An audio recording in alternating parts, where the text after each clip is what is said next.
A new state law is helping protect seniors exploited for their money. The law allows financial institutions to place holds on suspected fraudulent transactions. Channel 5's Trace and Bragg spoke with the Better Business Bureau about the regulation. That BBB spokesperson says that law passed late last year and may prove to be an effective tool in helping seniors in the valley keep what's theirs. I was gone for a couple of years, but basically... Jerry Rash and his wife moved to the valley in 1976. He tells us he and his wife fell in love with the weather, the food, and square dancing. He says he even helped add to the population. Several of us now who are national callers, and we'd travel throughout the country, take our brochures, and invite people to come to the valley. So we brought many, many people here to the valley. Rash says he loves the valley, but he's not a fan of one thing. He explains for a number of years, he and many of his friends have become the target of suspicious callers.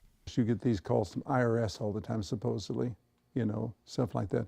I think the fraud that I have been aware of, the worst one was on credit cards. Rash explains he often shares information with friends to help them avoid falling victim to fraudulent calls. However, he says he continues to hear horror stories of friends losing the money they've worked hard for over the years. Well, now there's a law that can help protect seniors from being financially exploited. That's where the banker is covered. I mean, he won't get in trouble for looking into it. Whereas before, he just had to stand there and let it happen. Robert Obregon is a project manager at Better Business Bureau. He says the law, House Bill 3921, was designed to protect those over 65 and those disabled ages 18 to 64 from becoming financially exploited. Anyone associated with the bank who suspects an elderly person is being taken advantage of or is being financially exploited can now bring it to the attention of the proper authority. He explains those authorities include the Texas Department of Family and Protective Services or law enforcement agencies. Then an investigation may be opened. Obregon says banks also have the authority to freeze a suspicious transaction for up to 10 days, and if requested by a federal or state agency conducting the investigation, an additional 30-day hold may be applied.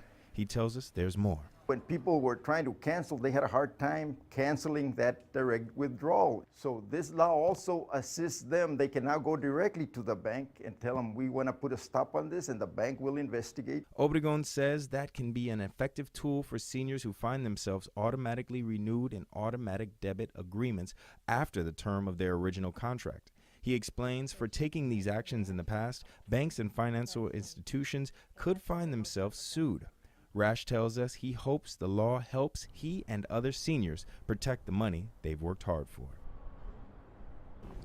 We reached out to the Texas Department of Family and Protective Services. A representative sent a list of possible signs of neglect, abuse, or exploitation. You can find that list on our website in the story. A representative also asked anyone who witnesses the exploitation of seniors or disabled persons to please call their toll-free report line at 800-252-5400. In the newsroom, Trace and Bragg, Channel 5 News.